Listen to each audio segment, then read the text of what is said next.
is a Priory presentation in association with all WNY News Radio. It's another week of the Nick and Dan Show, Season 2, bitches! Starring your hosts, Nick and that lovable motherfucker, Dan. Not to mention myself, Carl Winslow. And featuring Think So Joe. On today's episode, Nick and Dan went back in the archive to find a very special moment from last season that never aired. The boys have a candid conversation with former Dirty Smile members Megan, now with Rust Belt Birds, and Jesse with Stationwagon at this point, to talk about addiction and depression. After, we're back to the future to talk to Matt and Ryan from Crooked Gener8ion and get a taste of their music. Welcome to the show where the points don't matter and everything is made up. The Nick and Dan Show. And that was it. And since then, I've been clean. That's the way. Yeah, that's. Because I mean, that price, and then the reason I went into rehab the last time is because I saw my best friend die. And that was the linchpin for me. I'm like, that's it. Mm-hmm. Everybody is dying around me from this. I prefer to keep going. I've got a lot of stuff that I've got to do in my head that I have not accomplished yet. I'm gonna step away. Check myself in rehab, saw the bill, said I can't afford this, but I've got people that will happily lock me in a room and just do that. You need this support system. Right. That's what. And all these years later, Red Hot Chili Peppers. Yeah. I mean, he did that a few times. Just found a random hotel away from everybody and locked himself down for a while. I mean, it worked. It was not easy by any means, and it's still not easy. I mean, once you're an addict, you're always an addict. Yeah, you're always it's just a matter of, do you have that mettle to not go back to that? And I've been able to at this point. Like, I've even had it in front of me and said no. Get it away. I have no desire. I don't want to go back to that person because that person wasn't somebody that I want to be friends with. Yeah, I remember that person, and he wasn't a good dude. So, I mean, that's my story, and I'm sticking with it. Cheers to you, man. Yeah, cheers, man. Seriously. Hey. Oh, yeah. It's all about keeping breathing. Live another day. Exactly, man. Do something new. Like I said, I wasn't done yet. That's right. I wasn't done yet. Our addiction is rock and roll, brother. That's right. And cigarettes and beer. Because, you know, there's no mild alcoholic here. No. Mild alcoholic? Fuck you. I like my alcohol. I'm good. I'm not one of those dicks. Right. We can keep it contained. We're okay. That's right. Sure, maybe I lose my pants occasionally, or that's why I drive the band. This is America, man. This is America. Correct. Somebody gets licked randomly. I'll be damned if I can't live in a country without pants. America, fuck yeah! Absolutely. But guys, speaking of random shit. Yeah, I guess so. Because we kind of went off on a tangent there for a moment. Got real serious and real deep. But sometimes you need that. Yeah. To No, connect that's with important. People. It is. It's important to have those conversations. It is. It really is important for you to have these conversations. If you're having issues with addiction, with anything, Depression, anything. talk to somebody. Yeah. It doesn't need to be a professional. It doesn't need to be a hospital. Talk to anyone. Anyone at all. Because I'll tell you from personal experience, just talking to somebody about what's going through your head can be a fucking huge help. Yeah. And at least get you on that path, that road, to moving beyond it. Just even being able to say it out loud puts a lot of things into perspective. Like, It does. wow. It really does. To where you look at it and go, I'm fucked. I need to really work on this. And you need to work on it. It's not something that just happens. Yeah. It needs effort. It needs focus. And it takes time. Sometimes a couple of times. But if you're having these issues, reach out and just talk to someone. An offhand conversation even. But talk to somebody. Because people do care. People care, you know? Like, there's this weird stigma around the social interactions now where you make small talk and you're not supposed to go outside the small talk, and nobody cares enough to know like what's really going. Like when people ask how are you think that they don't really want to know. But if you were to honestly, if somebody asked you that in the casual way and you honestly said how you are, people would give a shit. And it's a stick, like you have to break through it, because people may think they want a small talk, but as soon as you take them out of the small talk and you get down to it, they have some shit too. Oh, right. You know, everybody's got skeletons in the closet. It's important. Right. Human to human, real interaction. And I feel like part of that's coming from our society now, where it's all about social media, where it's about likes or whatever emoji is attached, and it's so detached from everything that people feel like that's what everybody's like, and it's not the case. I've been saying it for years, man. Social media causes you to think less and react more. True. Very true. But yeah, if you're having issues, bring it up to somebody. It could be an offhand comment. People fucking care. We care. You're having issues, you can message any one of us. Oh yeah. We might not even know you, but if you're having fucking troubles, message one of us. Sometimes talking to a stranger is easier than somebody you know. Yeah. But fuck, we're here to help. Your friends are here to help. Your family's here to help. Yeah. Talk to someone. Well, even social media doesn't have to be some shallow thing, you know, like, most of the time I post funny whatever things, but if I'm really going through something, I put it up there. I tell people, and I mean, the reactions that I get are really amazing. Like, people reach out to me personally to say, I've been going through something similar, or, that spoke to me in this way. Like, you can use social media and make it not so shallow. Like, it's like, people, you hear it a lot, like, oh, don't put your personal shit out there. It's like, I mean, I guess you don't have to be detailed, but even just to get up there and be like, this is what I've been feeling lately, and this is what I've been doing to try to deal with it. People do relate to that, and they need to hear it. Right. And they will reach out to you to say, hey, I've been feeling the same way. It's, you can use that as a positive tool. Right. I mean, they might even give you tips on, like, listen, this is what I've been doing to help myself. I've gotten so much help that way myself, and I've been able to help other people that way. It can be a positive tool if you use it right. Exactly. It really can. Nick and Damley back after these ads. Silo City Alive 2, an afternoon of music and art. Sunday, July 1st, 2 p.m. to 8 p.m., $10. Free admission for kids. Come on down and check out the local music and artwork at Silo City 105 Silo City Road, Buffalo, New York. Sunday, July 1st, 2018. Captain Beyond at the Sportsman's Tavern with Stationwagon. 6 p.m. start, $30 pre-sale.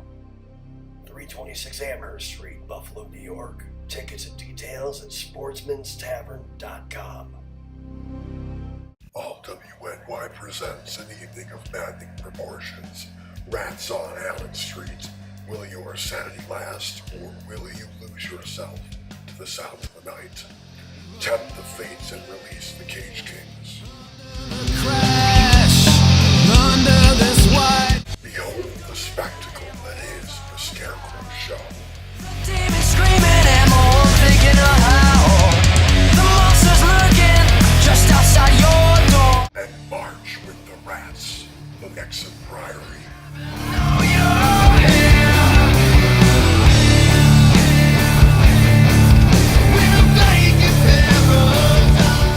Answer the unnamed call from within.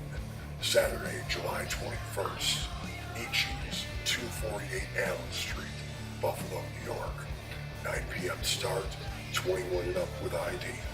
$5 cover at the door. Rats on Allen Street. Yeah, the bars are back, so pay attention. It's like we've done this once or twice over the course of 2 seasons now. That seems legit. I like it. Yep. Fuck yourself. So welcome to another episode of the Nick and Dan Show. Today we've got members from Crooked Generation. So how crooked are you exactly? Is it like a slight bend, or are there a couple of jagged ways there? That's pretty crooked. It's pretty crooked? Yeah, we're pretty messed up, I think. All right. So what's going on, gentlemen? How are you today? Pretty good. We're glad to be here. Thanks for having us. Absolutely. We're glad to have you guys on here. So we got Matt and Ryan from Crooked Generation, just hanging out here at the All WNY News and Radio Studio. Yep, that's what the sign says. Yep, that's what the sign definitely says. Good, I know where I'm at for once. We're gonna fix that real soon. Real soon. Although this time you're not drinking a fifth of Wild Turkey 101, so. I was thirsty. Yeah. Really thirsty. Yeah. I was even thirstier the next day. I don't get it. I drank so much. Why was I so thirsty? It doesn't make sense. It's all liquid, right? Drank so much, but he was still a little dehydrated. Wee bit. Just a wee bit. Whatever, that was a fun night. Right. You guys, tell us about Crooked Generation. We've been playing for about three years or so. Okay. Like actually Birdfest is going on today, and like the very first Birdfest, like 3 years ago or whatever, was like our first like real show.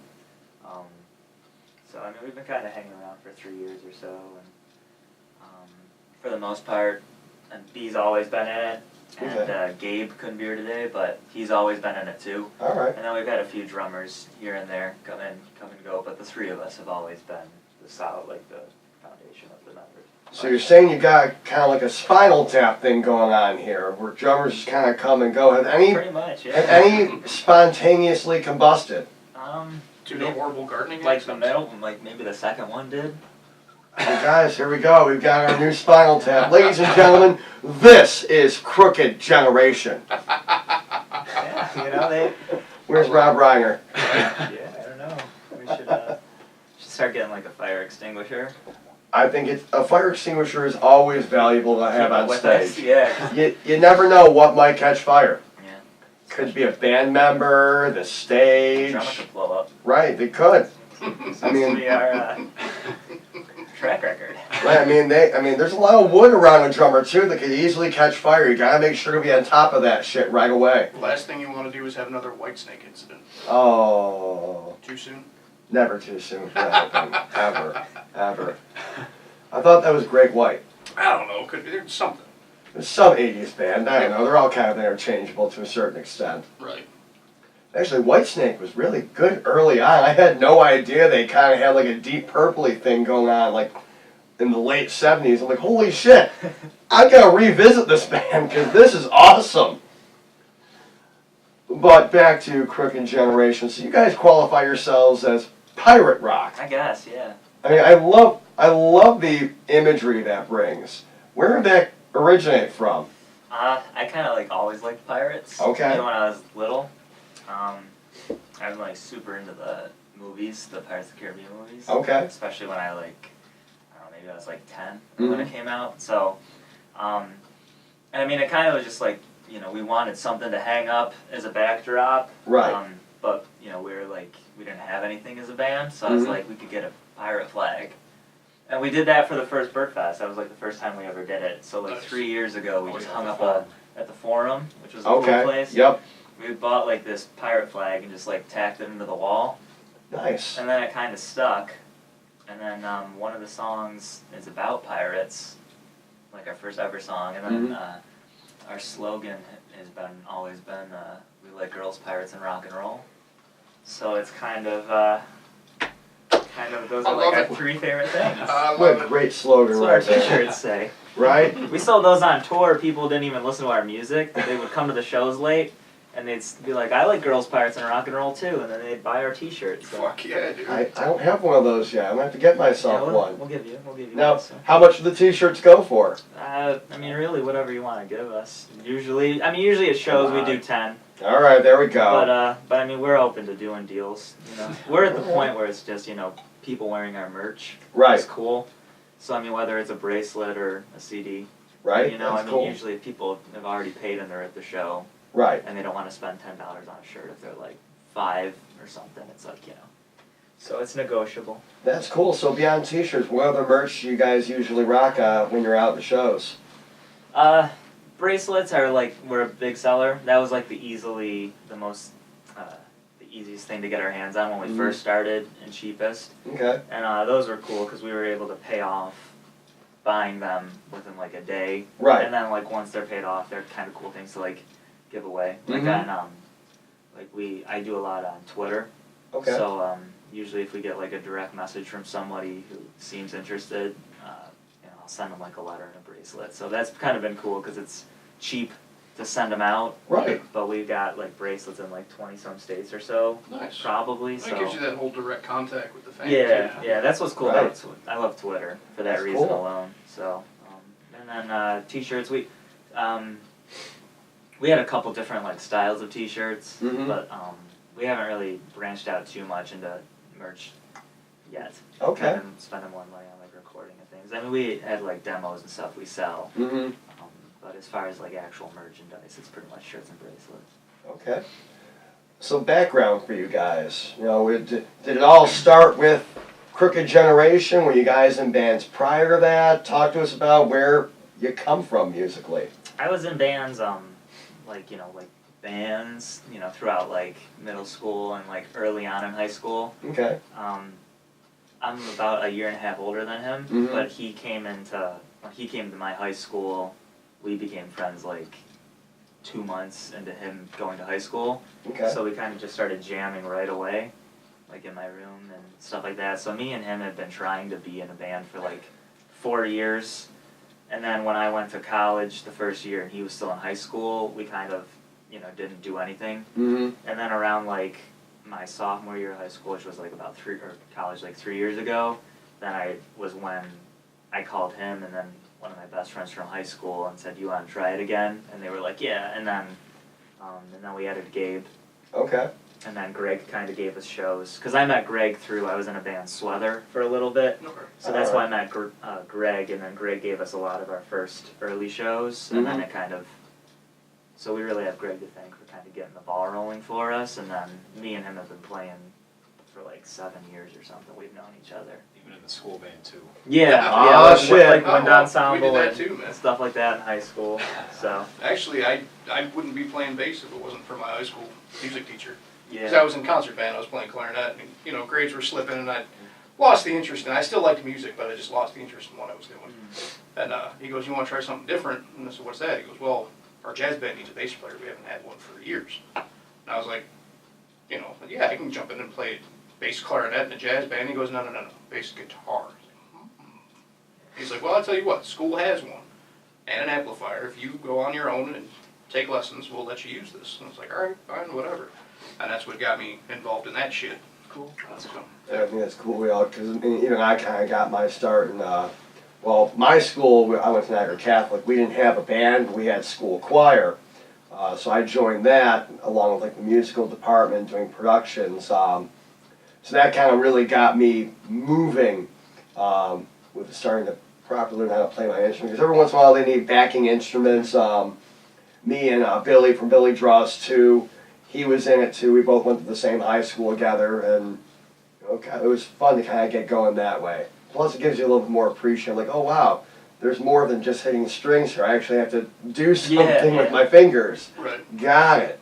Yeah, we both benefited from having a really, really great high school music teacher. Right. Too, so he was awesome. So That's cool. I Yeah. think that helps because we both played bass in Okay. the band because it was like a wind ensemble kind of a thing. So Mhm. like I couldn't do guitar, but Yeah. like we did like the tuba parts on bass. Nice. So Nice. yeah, That's cool. Yeah. I think prior to joining that stuff, I was still doing terrible gutter punk. Like we understood we had an instrument and kind of how it worked, but beyond that, it was all just kind of left open for interpretation. Plug it in here and you turn this knob and it makes noise. Yes. I hit the distortion pedal, it makes more noise. I love it. This is terrific. And feedback, yeah! Woo! Feedback. I'm like, oh my god, there's more to it than just that? Okay, I guess I gotta learn something now. Right. But no, that's cool. So really, so for you guys then, it was more just kind of stuff going on that eventually culminated in Crooked Generation. Yeah. That's pretty cool. Yeah, because it took time to learn how to do things Mhm. the right way. Like, I mean, I think when I was in like grade school and high school and I wanted to be in a band, but you have no idea, like, Right. so I think when I went to college that first year, I benefited because I took a lot of music classes, and so I got like advice from the professors on how to do things, but I think also just getting, like, you had to be older a little bit, like, I mean, you know, to learn, and then being in Sweather helped me too, Right. because they kind of knew what they were doing. Yeah, well, it's one thing to be young and have that pipe dream, but like you said, until you get older and like actually understand it, it's just a giant commitment to be in a band, to aspire to go somewhere, whether it's regionally, locally, national, whatever. It's just, it's so much of a responsibility to have outside of your normal life. Yeah. Right. Yeah. So I think once I was in college, and then the original drummer, me and him were the same age around that, and then he was older too, so that was kind of gave us a little bit of a Like a perspective, maybe. Yeah, yeah. Like, you know, we were older and we knew kind of what we were doing now, instead of just like, you know, slashing away at like random things as a bunch of like 14-year-olds in a bedroom. Right. You know, and like actually knowing how to book shows, and like I think just being mature too. Yeah. Like knowing that it's responsible. You have to, like, you can't like jump on a show and then not play it or not promote it. Right. Exactly. Be prepared and things like that. So. Absolutely. Right. Now you guys got, we were talking earlier, you got that old school kind of stripped down rock and roll route to you. Is that just based on your influences, or is that just from what you guys had done previously? Where did that particular sound come from? I think a lot of it is, I mean, yeah, probably our, you know, just what we listened to growing up. Like the first band I grew up with like the Rolling Stones and like the Eagles because of my dad and stuff like that. But like the first band I found like on my own was probably it was weird because it was like Green Day and Metallica were like the two first bands that I found and then actively sought out their music. So I think, but especially Green Day, like that was my first concert when I was like 13. So I think but then Green Day led me into the more like the real punk kind of stuff. So like the Clash and the New York Dolls and T-Rex, those are like some of my favorites. But then like the rock kind of comes in because Aerosmith's like all time my favorite. So it was like, you know, they kind of made me want to start Crooked like up again for real. But I mean, yeah, we have a lot of influences. Like, I mean, we don't sound, I think, anything like our influences, kind of, which is weird. Yeah. Because like someone will come up to me after a show and they'll be like, oh, and I'll be like, Against Me is like my favorite band, like from the punk kind of thing. But we don't really sound like Against Me, even though they're like, I mean, everything from kind of how I dress and like our, you know, that's like all I listened to for like a whole year was Against Me. But then like I was writing songs that sounded like Zeppelin. So I mean, it's kind of, I think that's kind of cool. Is like if you're influenced by bands, but you don't want to necessarily be like cookie cutter kind of with things. So, but yeah, I mean, I think it's also just from maybe like a talent perspective. Like, you know, like I'm not gonna ever say that I'm, you know, I wouldn't even put me in like the top probably like 150 guitarists in Buffalo. Right. So it's like, you know, I think, you know, it's knowing what you can do and then just trying to do it well. So it's like, you know, I mean, that's why I like to strip down rock and roll. And I think just people like it too. You know, I think there's not a lot of it going on around this time. Right, it's refreshing to people to get something that's not so overdone and 8 million layers and synths and backing tracks. It's nice to see old school rock. I think there's just something to be said for just like, you know, just throwing, you know, some sort of structure together and then just, you know, but B obviously helps like add a layer to it. Right. Because, you know, maybe I'm just doing like the simplistic things, but having him on the bass, it kind of really adds to it. Okay. So.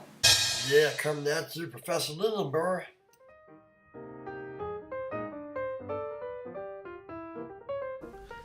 Les Claypool and Snoop Dogg are actually twin brothers. They both lead massively popular musical careers on their own, but are known to get together at Thanksgiving time. They almost conspire against the fans. It's widely rumored that Snoop Dogg wrote most of Primus's music, and that Les Claypool also wrote most of Snoop Dogg's music. They sort of traded around and jammed together, but have never appeared together in the public eye. Little known fact, there are a number of albums that Les Claypool and Snoop Dogg have recorded together, but have never been released.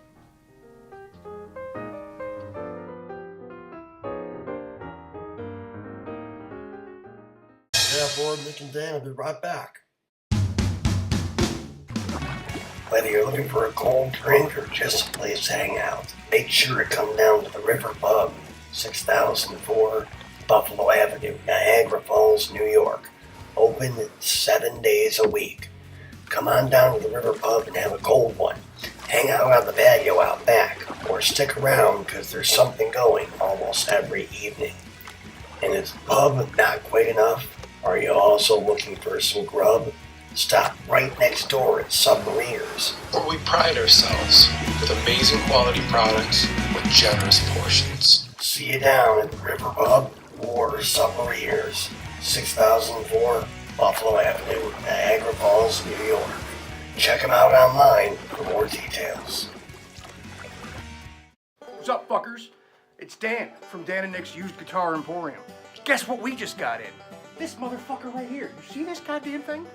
This is what we like to call an extreme bass. Do you know why we call it an extreme bass? Because it's in the shape of a fucking X. It's so fucking metal. And obviously, I know metal. Like Nickelback and Katy Perry. And for reference, that latest Katy Perry album was fucking bonkers. It'll melt your goddamn face from the inside like a firework. See this thing right here? The headstock is pointy. So when you're in your fucking metal bands, you can impale your enemies. You can put their fucking corpse heads right on the goddamn guitar and play on the fucking stage with their heads on the guitar. Now I know what you're thinking. Dan, that bass has only got 2 strings. And you're fucking right. Do you want to know why it's only got 2 strings? A, it's rare. B, are you a bass player? Do you want to take your Delta Death, sludgecore, sewer grind, new metal band to new heights? Do you want to take your guitars and your basses and drop them to Q quarter flat? This fucker will do it right here. Because if you're going that low, you need room between the strings to move. Otherwise, they're just going to slap together and sound like shit. Filthy from corn. So, come on down to Dan and Nick's Used Guitar Emporium where we have this rare 2-string bass. Could be yours. And it's fucking extreme. Are you looking for your next amplifier? Are you trying to redefine your sound? Do you need that piece of equipment to complement your amazing guitar playing? Well, look no further. Bison Electronics has what you need. Look up Bison Electronics online. Handmade from the ground up in Buffalo, New York.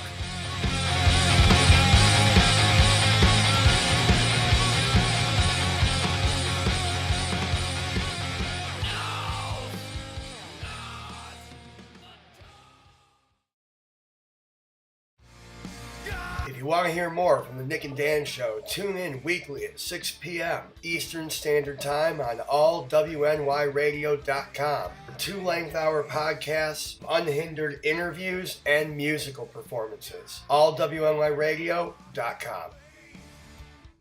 All right, here's some more of the boys. You called shots. You got the beard, though. I'm just a bass player. I play 4 strings and drive the van. Does do. I'm very well at that. It's a good thing he drives, because most of the time I shouldn't drive. Yeah. I'm the sober one. That's definitely not me. I am not the sober one in the band. But I'm also not the one that walks off stage in the middle of a set to go pee. Oh, I fucking hate that. I'll kick. Next time he does it, I'm going to kick him. Luke, our guitarist, he's done it to us a couple of times now. We're in the middle of a set, we're getting ready to go into a song. He's like, guys, I got to pee, I'll be right back.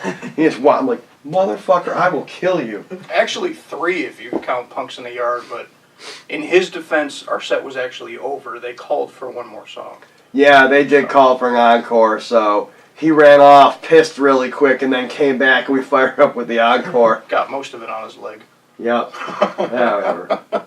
Fuck him, goddamn Princess That Luke. place was fucking cool, though. That was a lot of fun.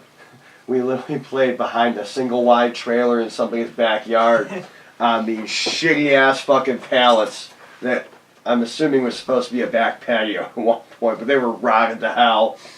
You stepped on boards, they pop up on the other end. So we were screwing with each other the whole time. I'm stomping on boards trying to get him to trip and then Luke to trip. They're messing with me. It was so much fun. It was a good time though, because like your view from the stage was literally the woods of Olean. Oh, like this beautiful like hill with woods, and this is awesome backdrop. They were selling food. You know, it was like for $4 you got a burger and a hot dog and like 2 sides. Cool. Which was good. You know, all age. You know, BYOB. It was just like a big picnic with bands. It Those was are like sweet, dude. those are like the best gigs. Yeah. Right. Like even the ones like every show we've ever played that was like that you think would just be lame ends up being better than like the shows that you hype up. Yeah. Right. It's like it's ridiculous. Well, we were originally we were going down there. We were supposed to play the plant in Olean with the Obelisk. So a couple weeks prior to the show, I reached out to Josh from the Obelisk and said, "Hey, man, you know," or not, no, he contacted us and said, "You know, sorry, we had to move the date for this and that." And I was like, "What are you talking about?" He goes, "Oh, well, we have to play Punks in the Yard. We can't play the plant anymore." He goes, "My guitarist should have got a hold of you, but apparently he never did." So I was like, "Oh shit, we kind of already had the date. We were planning on going out. Can we jump on this bill?" You know, he goes, "Well, give me a few minutes." So a few minutes later, some other dude, I guess that was running the whole thing, got a hold of us. He goes, "Hey man, I checked you guys out on Facebook." "Yeah, absolutely. You know, come on down."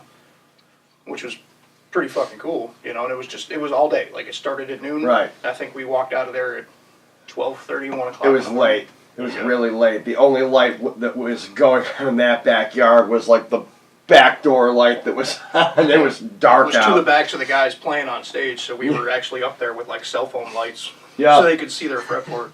It was funny. But it was cool. Like we rolled up, and it was literally just a single wide in the middle of nowhere. This rotted out old fruit stand in front of it. And we kind of looked at each other. We're like, "Really? Is this what's Like, about to you know, happen?" What did we get? Because first we thought we were going because we saw like gear and stuff just sitting around the fruit stand. So we're like, "Oh my god, are we gonna play roadside in a rotted out fruit stand to like 5 people and their friends?" Oh, No, it turned there out we to be go. one of the best shows we ever played. And we wanted to like we got out of there like, okay, well, let's go see what's going on. We're saying, "Hey, what's going? Hey, Pete, yeah, we're here to play too." We go back like, no, we're setting up back here. We look around like, okay, not much better, but cool. And ended up being like one of the most fun fucking times we've ever had. Absolutely. It was a good fucking time. Right, like they had a jeweler there that was doing like custom, like chain link jewelry and everything. I got like a bracelet out of it. We all did, I think. Yep. And then I asked him like, so what would it take for you to make me like a full chain link like shirt? She's like, "I don't have enough time to do that." I'm like, "Damn it, I would totally rock that shit if you got it done by the time I went up on stage." I would totally wear some chain link armor. Absolutely. You guys can be Pirate Rock, we'll be Night Rock. That'd be a good combo. You might have to get yourself a helmet to stop you from hitting the headstock on my base. Right? Pirates versus Knights. There we go. Yeah, we could be at like stamps. Yes. We could decorate the stages. There we Like a go. castle, and a ship. That would be perfect, because I that was love the stamps that you broke your head open on my headstock. Wide open. So we'll have to get you a helmet. Yeah, I mean, you guys have seen me on stage. I don't really stand still all that well. I just went head first right into his headstock. No idea I ripped my forehead open. We're finished and playing. I do this. I'm like, the fuck? I look in the mirror, just bleeding all over. I ripped my forehead wide open. Woke up the next morning. I thought I washed milk. Woke up the next morning. My hair's crusty with just dried blood. Like, whoops. We played a rock and roll show. Whatever. It's not a good show unless you got a couple of cuts and bruises on you. Yeah, there you go. So, gentlemen, we at Exham Priory, we enjoy food, as you can tell. A lot. A lot. What's for dinner tonight? Favorite place you like to eat? Favorite dish you have? Favorite dish you like to cook, maybe? You know, I like going to a lot of different restaurants. I don't know if I have like a favorite. I've been going to a place called Chester's a lot. Okay. It's like a Cajun restaurant. Okay, now where's that one located? It's on like Cleveland Drive. Alright. It used to be on Transit, and Okay. then they moved to like the old Friars Table. If you Oh, know that restaurant. yeah. It's the old Friars Table building because it's bigger. Mm-hmm. And it's like a lot of like Cajun food, like a lot of like seafood kind of things. Okay. But So with, what you're like, saying is you Cajun- don't like your asshole.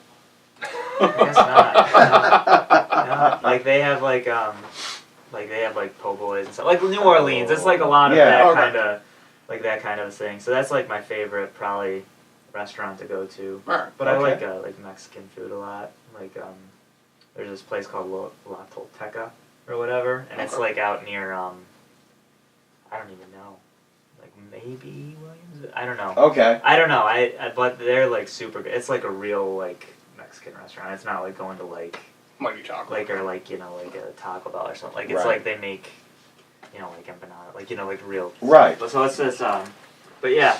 So those are like probably my two like real restaurants to go to. All right. Okay. But like pasta is probably my favorite food. Okay. Like a heavily Italian. Yeah. So I eat a lot of but like pasta is probably my favorite. Okay. If I'm like making food for myself. Now, any certain pasta dish that you like to go towards particularly, or pasta in general? Typically pasta in general. I mean, like Okay. I'm not like Mr. Cook or anything. So like, pretty much it's like boil like noodles and then just put like some sauce on it. Okay. But that gets the Maybe job a done. meatball or two. Yeah. Right, nothing wrong with the classics. Like fettuccine or something. Okay. Something heavy. And then Hell just yeah, put man. some like those little pepper flakes to make Yep. it hot. Fuck Yeah. Maybe some like sweet peppers, like chop them up. I I don't know. I'm not. See, we're getting a little fancy We'll now. do, All we'll right. do a cooking show sometime together. I like it. We're all gonna get exceptionally inebriated and just start cooking whenever. Yeah. That's how I came up with the deep fried grilled cheese. Yes. That is exactly how it happened. I was shit-faced at my house and thought, I love grilled cheese and I love deep fried food. What happens if I combine the two? Chocolate chicken. It's probably I was drunk, I had drumsticks, and I had Hershey's syrup. That's all I had in my cupboards. So, that's what I made. nice. I cooked the chicken, and then I kind of drizzled some chocolate sauce on it, and put them back in the oven. I don't remember if it was good or not, but I didn't throw it up, so it couldn't have been that bad. We're going to have to find out. We are. Coming up sometime on the Nick and Dan Show, chocolate chicken. Jesus Christ. I'm sorry in advance. Oh, boy. Ryan, how about you, buddy? Probably Duff's. Duff's? I love Okay. Duff's. Like chicken wings. Like I love getting chicken wings anywhere, but I Mhm. always love going to Duff's. in Okay. particular. Now, have you been? Now, I've been to the original one. Have you been to the one in Niagara Falls at all? I don't think so. No, because I've heard there's a definite difference. Like the original one is a lot better, while the one in the Falls. Some people have complained they go a little too saucy on their wings. While me, I always like wing. I don't mind sauce, but I like a nice crispy chicken wing. That's me. I'm more of a sauce guy. Okay, you like more sauce? Well, then maybe you might like that one. Okay. Nothing wrong with that. Now, you like Duff's. Is there any other places that you like chicken wings from too, or? I like Barville. I Okay. went there with my friend Dylan, and it was really good there. All right. Now, where's that one located at? I think maybe West Seneca or something. Very far out, Okay. but It's always tough because the lines just kind of bleed. Like, it might be West Seneca, yeah, it it's could just like- be it's somewhere out in that general vicinity. just gotta like throw a dart or something. Right. I agree. Now, do you cook at all? Do you have a pasta dish you like to make? I can make cereal. That's about it. Not a Yeah. Just milk in the bowl. All right. It's all right. There ain't nothing wrong. Now, there's a big discussion with cereal. Do you pour the cereal first and then pour the milk, or are you one of those weird people that put the milk in the bowl first and then put the cereal in? Cereal first, then the milk. My man. Right, always cereal first. I've never heard of it the other way. Like There's some weird fucking people out there. I've heard of it the other way, and I look at those people strangely and go, "You're fucking wrong." The only way I'll do that is if I go back for more cereal. Yeah. The milk's already in the bowl. We just pour it back in. Exactly. Yeah, that's the only time that's acceptable or appropriate. Yes. Yeah, no, you gotta gauge out the proper amount of cereal before you put the milk in. Oh, It's Yeah. Just Otherwise- gotta be careful how you pour it. yeah. Otherwise, it's just Like, pandemonium. And if you're eating Cocoa Krispies, always drizzle the top with Kahlua. Mmm. Yeah. The alcoholic in me says thank you. Because The alcoholic in me also says you're a bastard. you're going to get chocolate milk by the end anyways, so why not make a mudslide? Right.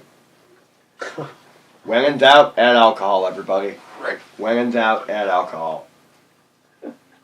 All right, so we know a little bit about you guys, where you come from, the band itself. We know what your grubbing habits are. So I'm sure that all of you are wondering, what the fuck Crooked Generation sounds like. Now, it's not as crooked as you may think.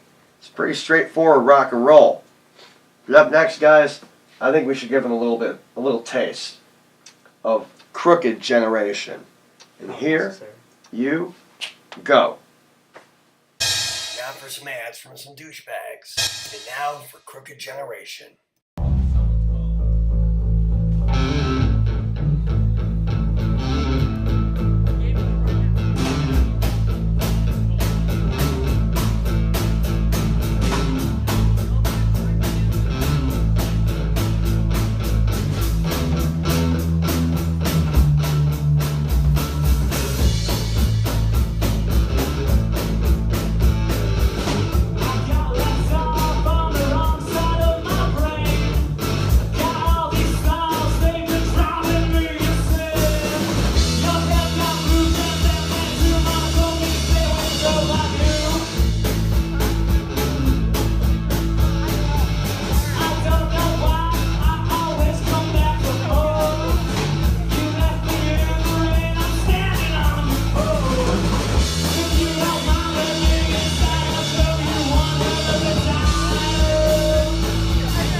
And that's all from the Nick and Dan Show for this week. Be sure to tune in on the YouTube channel at Exham Priory. for Tuesday Antics, plus the full extended version every Thursday on allwnyradio.com.